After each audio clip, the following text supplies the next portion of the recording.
Welcome, everyone, to another study of our Mussar. So glad you got to be with us this day because we are talking about something that is so important. Today is about setting boundaries. So hold on to your seat and let's take a deep dive into understanding what that really means and understanding that through the help of HaShem, we are able to set boundaries and help us in our life's journey. So, this Mussar study comes from also our Torah portion, um, which is, Matot and Masei.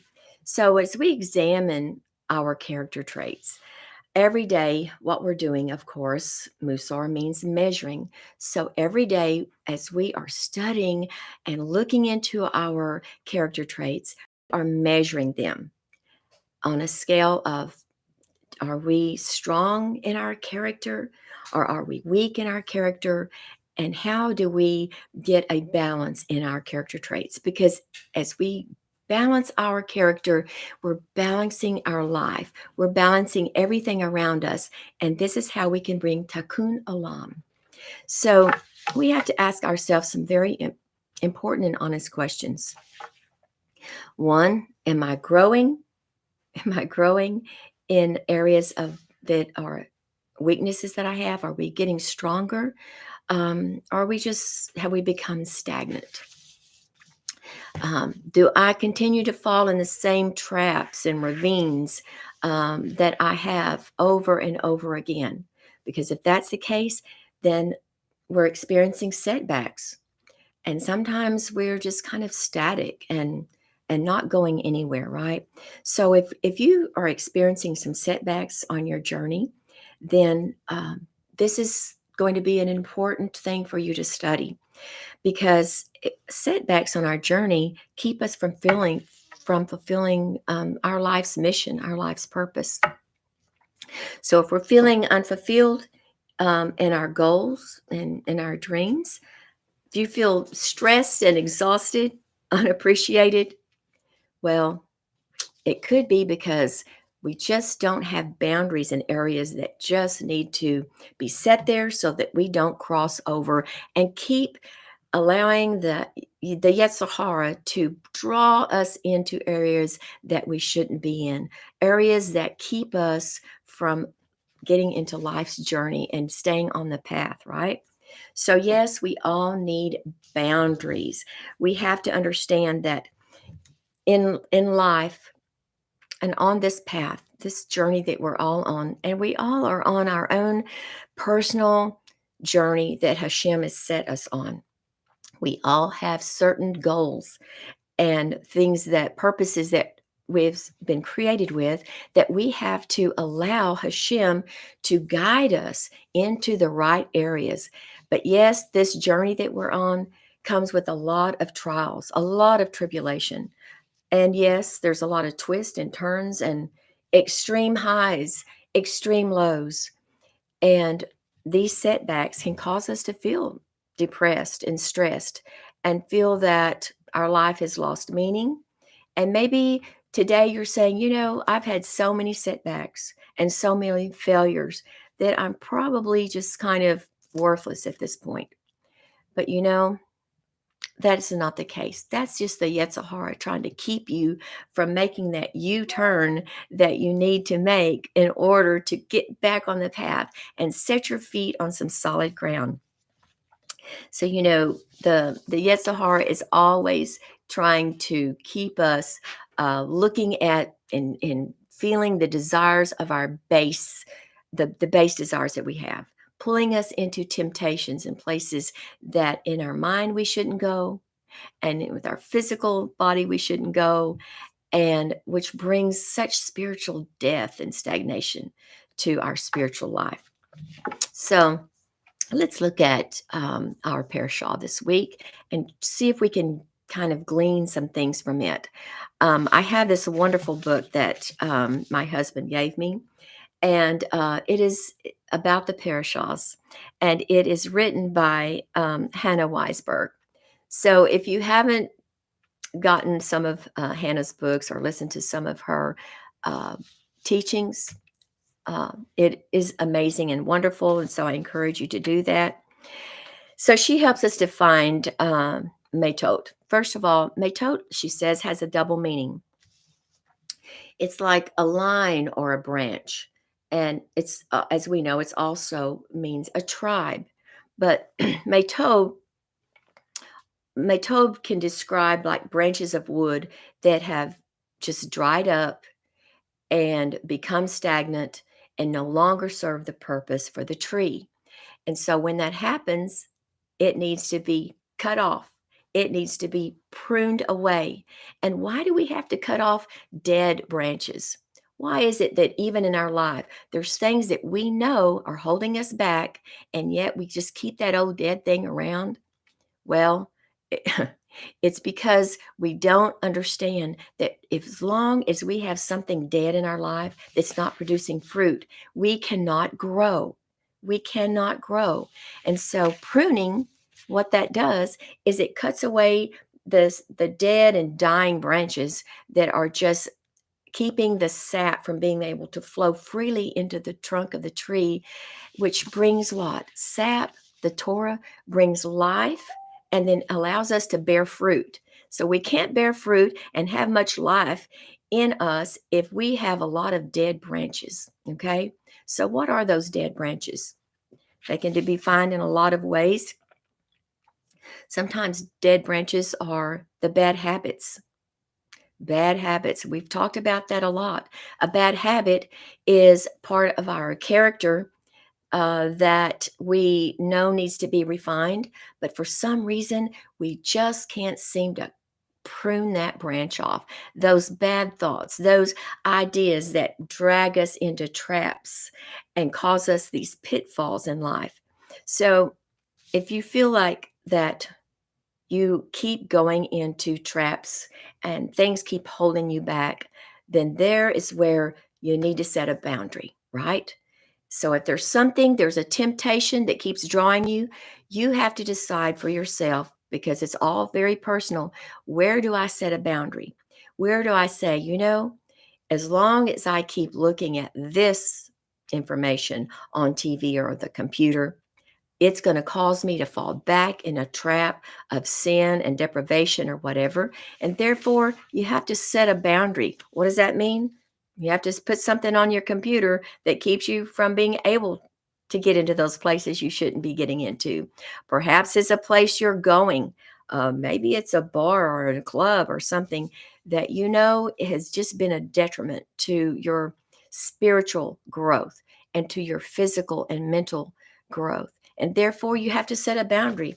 That might mean, those are some places that I just can't go. I just put a roadblock there and I say no before I'm ever tempted to even walk in through the door.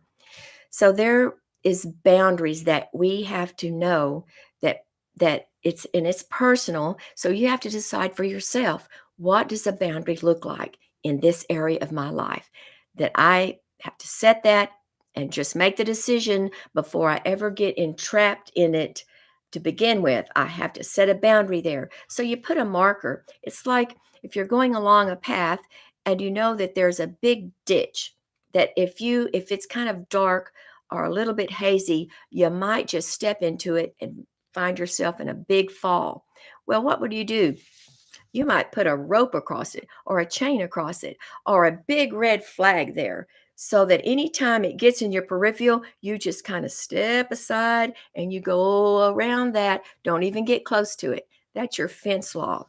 So let's think about what kind of red flag and warning buzzer, whatever it takes to keep us from going across a boundary that causes us to have a pitfall. Now, sometimes it's not just places and things or ideas and thoughts, but sometimes it's actually relationships, whether it's with family or friends or whatever. Sometimes these pitfalls that need to have a boundary is a relationship. So if you're engaged in a relationship that is toxic, that every time you're with this person, around this person, engaged in the relationship with this person in any way, that it causes you to sin. It causes you stress. It causes you to turn away from Torah, turn away from the precepts of HaShem, and causes you to sin or feel unhealthy spiritually, mentally, then that is a toxic relationship. And this is where so many of us have seen through our life that toxic relationships cause us to become stagnant, cause us to feel inferior, cause us to stop growing and turn away from Hashem. So let's think about boundaries that we can set in relationships. So I've done a little bit of study about relationships with parents. And for some people, you may have a toxic relationship, unfortunately, with a father or a mother. And if this is the case, if it's something that cannot be resolved, then there has to be a healthy and compassionate way to set a boundary with parents. If it's with friends, sometimes there's that issue where it's someone that you see often, maybe it's a coworker or whatever, but you have to set a boundary there. And there's a lot of information on how to set boundaries with toxic relationships. So I encourage you to do your own study and research on how to set boundaries with toxic relationships. It's a great way to be free. Set yourself free from these toxic things in your life so that you can grow. So, what that means is sometimes with some people, you have to literally just cut them off. They're a dead branch that keeps you from growing and bearing fruit for Hashem, and therefore they just have to be severed from your relationship. And there are ways to do that that are compassionate and healthy. So, we all need ethical and personal markers to draw the definitive boundaries. So I like what this awesome book that Hannah Weisenberg has written. And so I will be reading a few excerpts from it in just a moment. So now let's look at Masei. Masei means journeys. And it's kind of interesting that this portion this week is what we call the double portion. You have Matot, Masei. And Matot is that unyielding branch that's, it's like a wooden, it's like a rod. That is one of the definitions, like a rod that's unyielding, it's stiff. And so there's sometimes that we need to be unyielding and stiff. We need to be unyielding when it comes to those markers that we have put in our life, those boundaries. We must not cross them. We must not yield to them. We must not be willy-nilly and wishy-washy and say, well, today I'll cross the boundary. No, we need to be unyielding and say, I've set that boundary and I'm going forward and I will not yield to the temptation to go cross my boundaries. Now, Masei, on the other hand, means flexible. It's flexible and it represents the fluid movement. So as the Israelites were going through the desert, there was many times where there was a lot of setbacks, as we know, a lot of difficult passages, a lot of bad terrain where they began to grumble and murmur and become unsatisfied and ungrateful. And because of that, there was a lot of punishments and a lot of setbacks. And but Masei says that even on these journeys, that Hashem is there. And if we will yield to him, then he will guide us through these terrible twists and turns and these perilous paths that we will encounter along the way. The lions, the tigers, and the bears will be there. Make no mistake about that. So Matot instructs us, number one, to cut off the dead, unuseful branches and to be steadfast and unmovable in our resolve to yield to Torah and not yield to our base desires, which basically lead us down the wrong path, lead us to the path of sin and not being able to bear fruit. So I'm going to read a little excerpt from one of Hannah's books here. And she says that to remember, just just allow HaShem to put this in your mind, that each setback is meant to provide you with a new perception and awareness of sensitivity. So yes, even the Yetzer Hara is used to strengthen us, to um, kind of work our spiritual muscles. And then as we make teshuvah and get back on the road of Torah and back into the world that leads to our purpose and fulfillment, we can realize that we now have grown and we've surpassed yesterday's destination. We've already surpassed it. And it says that a new one must be set and attained. What does that mean, that a new path must be set and attained? That means we have to plan for our future. We have to set goals. We have to have written goals and a plan in order to each day accomplish the goals that we have set, so that at the end we will have complete fulfillment of our purpose. So to reach your goals, you must overcome self-imposed limitations and constrictions in your attitude or your outlook. And this is all part of our personal journey, which means forward and onward.